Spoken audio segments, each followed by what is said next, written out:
whipping my hair around, hanging out. But let's get into the business, eh? What stood out to you the most watching IEM Dallas? Vitality and Falcons is leagues above the other teams in the Tier 1 scene right now, I'd say. Honestly, nothing really stood out to me watching IEM Dallas.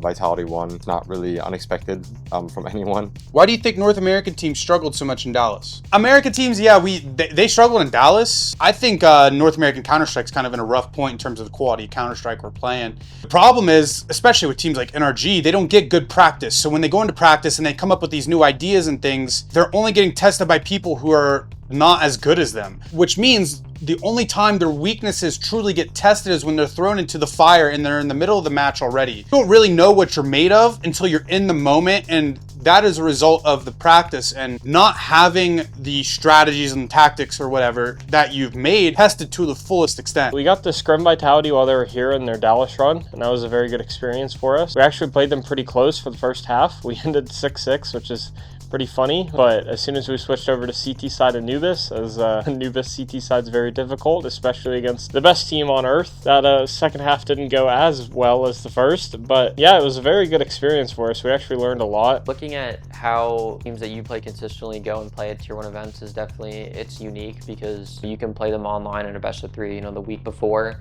and then they can go play at a tournament like Dallas and then, get their bell rung pretty hard. I don't necessarily think it's a wake-up call, but I think it definitely showcases that for us as a team to go even qualify for tournaments like that and go and play in those tournaments like that, we definitely have a long way to go. And it's a unique opportunity to kind of see where you stack up against Tier 1 teams. I would say that the gap between the North American teams and the EU teams is still quite big, but I do think that we see a lot more North American teams doing better at these events and playing better versus these Europeans, just because with CS2, I think it's leveled the playing field a bit. Also, a lot of these North American teams get to travel a lot more, play in Europe as well. I think that just benefits the teams and allows them to close the gap. I'm a guy that just loves to watch excellent Counter-Strike. I don't know if you could tell yet. And I like to play good Counter-Strike too. But I love watching masters just at their craft being unbeatable, playing like to the highest level, because then it looks like peak art. To me, Counter-Strike, when 5 people can move together so far separated on a map, or so many different things happening on their side of the map and coming together and like making a plan and doing that consistently, 30 series in a row from Vitality, that is excellence at its highest regard. I feel like watching these teams at IEM Dallas, you just learn a lot. I mean, there's new demos to take stuff from. They always bring new solutions for certain things that you can take.